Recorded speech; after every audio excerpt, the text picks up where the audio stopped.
دعا کرتے ہیں.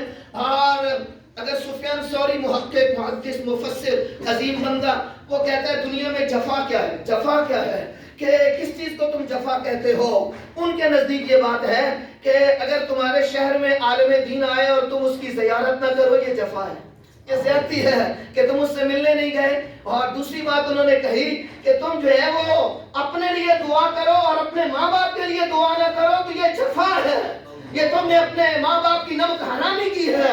اس لیے وہ کہتے ہیں یہ بات ٹھیک نہیں کہ کوئی بندہ ہاتھ اٹھائے اللہ سے مانگنے کے لیے اور اس میں اپنے ماں باپ کا تذکرہ نہ کرے, اپنے ماں باپ کا نام نہ لے کہ مولا مجھے بھی معاف کر, میرے ماں باپ کو بھی معاف کر دے. اگر کوئی اولاد ایسا کرتی ہے تو سفیان ثوری جو ہے یہ بھی وہ محقق ہے جو ساری امت میں معتبر ہے اور اپنا مرتبہ رکھتے ہیں. وہ کہتے ہیں یہ جفا ہے, یہ زیادتی ہے کہ کوئی بندہ دعا کرے, اللہ کے حضور میں فریاد کرے اور اپنے ماں باپ کا تذکرہ نہ کرے, اس دعا میں اپنے ماں باپ کو یاد نہ کرے, تو یہ بات جفا ہے. یہ اس نے وفا نہیں کی, تابعداری نہیں کی, یہ بلکہ جو ہے اس نے انحراف کیا ہے.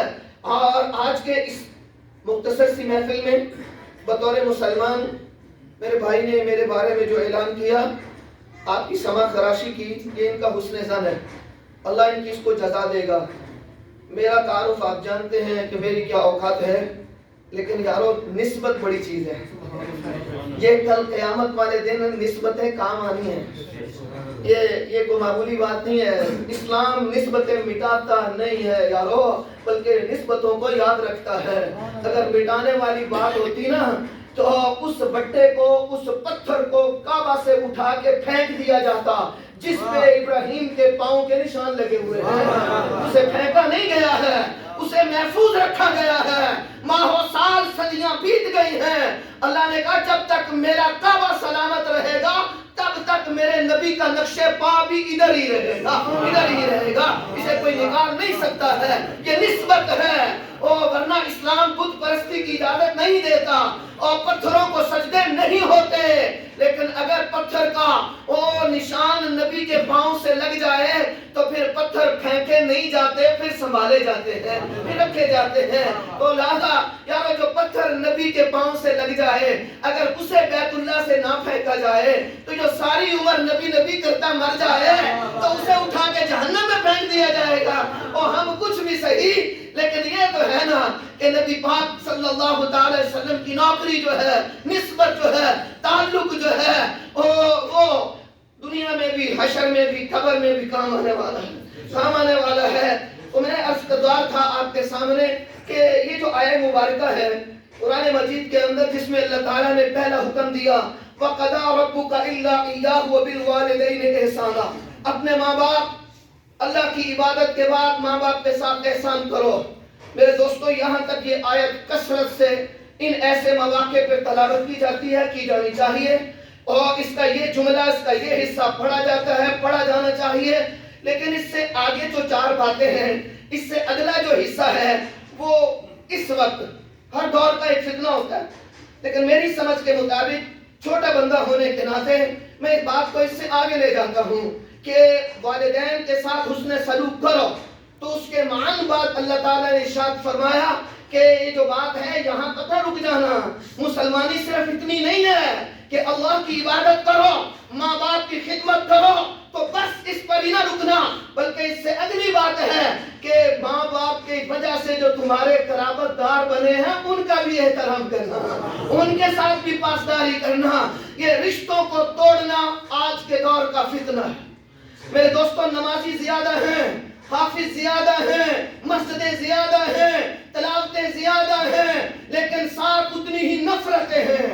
اور لوگ غیر سے دوستی کو کمال سمجھتے ہیں اور خون کے رشتوں کو توڑتے ہیں. اللہ کے عزت کی قسم یہ میں نہیں کہتا, اگر خانوادہ رسول سے پوچھو جن کے گھر میں قرآن نازل ہوا, یا جن کے سینے میں قرآن نازل ہوا, جن کے سامنے وہ لیٹ کے اپنا لحاف بھی اوپر لوڑ لینا اور اپنا کمبل بھی اوپر اوڑھ کے لیٹ جائیں تو جبریل کمبل میں گھس کے بھی اللہ کا قرآن سنائے. وہ گھرانہ جو ہے اس گھرانے کی عظمت پہ کروڑوں سلام, جنہوں نے بتوں کو, پتھروں کو, جانوروں کو, پوجنے والوں کو ایک خدا کی محبت کا نور عطا کرتی. امام زین العابدین نے اپنے بیٹے کو نصیحت لگائی، بیٹا میری بات سن، قرآن مجید کے اندر اللہ کے قرآن، اللہ رب العزت کے اس عظیم کتاب میں صرف ایک بات پر میں یہ بات بڑی ذمہ داری سے آپ کے سامنے لانا چاہتا ہوں کہ ماں باپ فوت ہو گئے، ان کے لیے دعائے بخشش یہ ہم پہ لازم ہے ہم پر۔ اور اس سے اگلی بات کہ ماں باپ کے وفات کے بعد کا اگلا عمل کیا ہے، کیونکہ مسلمان بندہ تب ہے جب وہ سارے قرآن پہ عمل کرتا ہے، اللہ کے ہر حکم پر عمل کرتا ہے۔ تو اس سے اگلی بات کہا کہ نماز نہ پڑھنے والوں پر قرآن مجید میں، اسی طرح اور کوئی عبادت نہ کرنے والوں پر قرآن مجید میں اللہ تعالیٰ نے وہ اتنے سخت الفاظ، اتنی سخت وعید نہیں سنائی۔ جو قرآن کو جاننے والے، سمجھنے والے اور اس کا نور بکھیرنے والے آج بھی اگر دنیا میں قرآن مجید کی فہم، ادراک، شعور اگر پھیل رہا ہے تو وہ خون رسول ہی کی وجہ سے پھیل رہا ہے، ان کی برکت سے پھیل رہا ہے اور ان کے نگاہوں کے اثر سے پھیل رہا ہے۔ وہ فرماتے ہیں لوگوں، صرف ایک بات پر اللہ نے 1 مرتبہ، 2 مرتبہ، 3 مرتبہ اگر لعنت فرمائی ہے، ناراضگی کا اظہار کیا ہے، غضب کا اظہار کیا ہے، ناپسندیدگی کا اظہار کیا ہے، تو وہ صرف ایک ہی بات ہے، اور وہ ایک بات کیا ہے؟ کہا باپ اور ماں سے ملنے والے رشتوں کو اگر توڑو گے تو اللہ لعنت بھیجتا ہے، جوڑو گے تو اللہ رحمت نازل فرماتا ہے۔ جو تعلق جو ہے تم نے بنایا، میں کہتا ہوں یہ میرا یار ہے، میرے ساتھ دفتر میں کام کرتا ہے، یہ میرا یار ہے، یہ میری پارٹی کا ہے، یہ میرا دوست ہے، میرا بزنس کٹھا ہے، میں اس کا احترام کرتا ہوں۔ لیکن رب کہتا ہے کہ جو میں نے رشتہ تیرے باپ کی وجہ سے میں نے بنایا ہے، جو رشتہ میں نے تیری ماں کی وجہ سے میں نے بنایا ہے، اس کا تیری نظر میں کوئی قدر نہیں ہے۔